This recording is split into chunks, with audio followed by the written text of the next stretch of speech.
पांचवा नुक्ता ये है कि ये सोचें कि ये वही नमाज है जो हमारे आका सल्लल्लाहु अलैहि वसल्लम पढ़ते थे। मैं गुनहगार, बदकार, स्याहकार, इस्यां शियार, मैं कहाँ इस काबिल था कि अल्लाह जल्ल व अला ने मुझे भी वही नमाज दे दी जो अपने हबीब को अता फरमाई थी।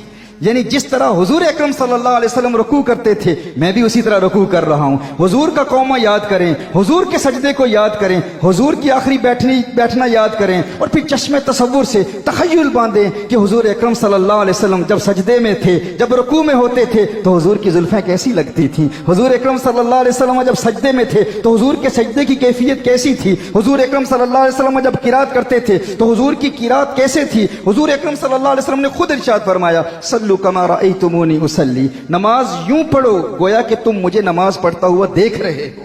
तो हुजूर का तसव्वुर बांध के नमाज पढ़ें। हम हुजूर की इबादत नहीं करते, हम हुजूर अकरम सल्लल्लाहु अलैहि वसल्लम की ताज़ीम करते हैं, तौकीर करते हैं। एक तो ये है कि हम अल्लाह जल्ल व अला के नाम पर गौर करें, और दूसरा ये है कि हुजूर अकरम सल्लल्लाहु अलैहि वसल्लम का तसव्वुर बांधें कि मैं कहाँ ये इस काबिल था कि मुझे भी अल्लाह ने वही नमाज अता की जो हुजूर अकरम सल्लल्लाहु अलैहि वसल्लम को अता फरमाई थी। इस तसव्वुर के साथ, और फिर शैतान अगर इस हवाले से जहन में वसवसा पैदा करे, शैतान वसवसा पैदा कर सकता है कि नमाज में हुजूर का ख्याल कैसे आ सकता है, ये कैसे मुमकिन है। तो याद रखें, हुजूर के ख्याल के बगैर नमाज हो ही नहीं सकती, मुमकिन ही नहीं है। क्यों? क्योंकि जब आप नमाज पढ़ेंगे तो गौर करेंगे ना, तर्जुमे पर गौर करेंगे ना कि आप अल्लाह की बारगाह में क्या पढ़ रहे हैं। जब अल्लाहुम्मा सल्ली अला मुहम्मद पढ़ेंगे तो हुजूर का ख्याल आएगा कि नहीं आएगा।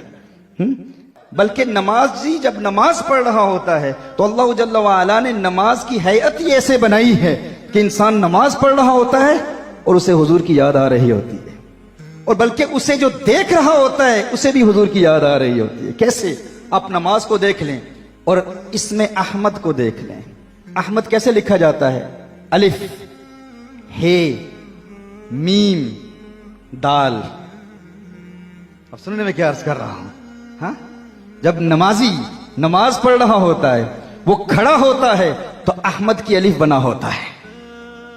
खड़ा होता है यानी कोई बड़ी रौनक से कहे ना कि मैं नमाज अल्लाह की अदा कर रहा हूं, इबादत अल्लाह की है, मैं आब्द हूं, आबिद हूं, वो माबूद है। अब नमाज अल्लाह की है, इबादत अल्लाह की है, तो यहां हुजूर का तसव्वुर क्यों करूं? शिर्क हो जाता है। उसे कहें अल्लाह जल्ल व अला ने नमाज की हैयत को ही ऐसा बनाया है कि इंसान नमाज पढ़ रहा होता है, खड़ा होता है तो अहमद की अलिफ बना होता है, रुकू में होता है तो अहमद की हे बना हुआ होता है, सजदे में होता है तो अहमद की मीम बना होता है, आखिरी बैठता है तो अहमद की दाल बना होता है। कुर्बान जाए, अल्लाह जल्ल व अला ने नमाज की हैयत को ऐसा बनाया है गोया नमाज अपनी पढ़ा रहा है और साथ तसव्वुर यार भी करा रहा है, महबूब का तसव्वुर भी साथ यारी है।